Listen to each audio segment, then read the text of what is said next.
여러분 한번 상상해 보세요. 내가 밤낮으로 정말 모든 걸 바쳐서 만든 앱이 하루아침에 대박이 난 거예요.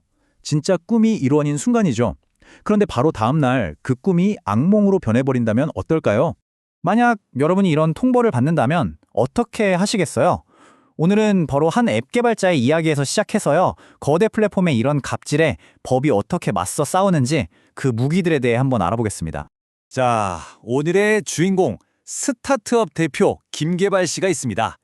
김계발 씨는 동료들이랑 정말 피땀 눈물 다 쏟아서 만든 웹툰 앱 코믹 스토리를 막 시장에 내놓았어요. 그리고 이게 정말 말 그대로 대박이 터진 겁니다. 코믹 스토리는 출시하자마자 입소문을 타면서 앱 차트 최상위권을 그냥 싹쓸이했어요. 다운로드는 폭주하고 사용자 후기는 극찬 일색이었죠. 정말 성공의 단꿈에 젖어서 행복한 나날이었는데 그 기쁨은 그리 오래가지 못했습니다. 전 세계 앱 시장을 꽉 잡고 있는 거대 앱 마켓, 바로 에이스토어로부터 청천벽력 같은 이메일 한 통이 날아온 거죠. 네, 바로 아까 보셨던 그 30% 수수료 요구였습니다. 그런데 말이죠. 문제가 여기서 끝이 아니었습니다. 앱스토어의 요구는 단순히 수수료 30%를 내라는 걸 넘어서 명백한 권력 남용, 우리가 흔히 말하는 바로 그 갑질이었습니다. 앱스토어의 첫 번째 협박은 이거였어요. 우리가 만든 결제 시스템만 써라. 안 그러면 니네 앱 내일 당장 퇴출이야. 아니, 이 한마디에 그냥 회사의 운명이 왔다 갔다 하게 된 거죠. 이게 바로 두 번째 요구였습니다. 다른 경쟁 스토어에는 앱을 올리지 말라는 거죠.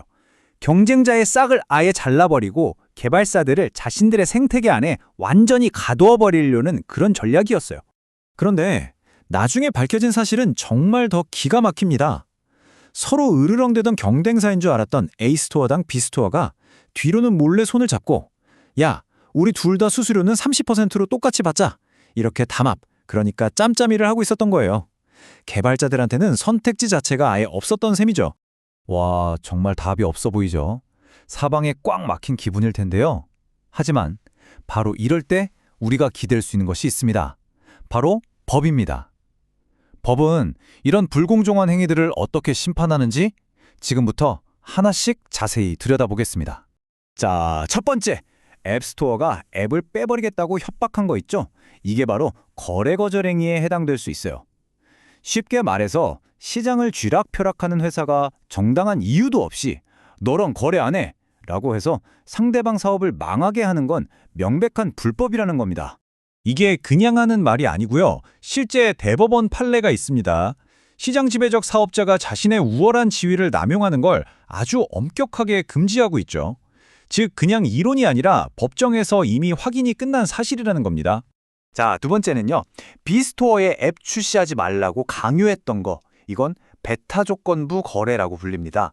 말 그대로 너 나랑만 거래해! 라고 강요해서 경쟁자의 손발을 꽁꽁 묶어버리는 거죠. 이건 역시 실제 판례가 딱 버티고 있습니다. 법원은 이렇게 시장의 공정한 경쟁을 해치고 더 나아가서는 소비자의 선택권까지 빼앗는 행위를 절대로 용납하지 않습니다. 그리고 마지막 세 번째, A스토어랑 B스토어가 뒤에서 몰래 수수료를 30%로 똑같이 맞춘 거예요. 이게 바로 부당한 공동행위, 우리가 흔히 담합이라고 부르는 겁니다. 겉으로는 경쟁하는 척하면서 뒤로는 짜고 치는 거죠.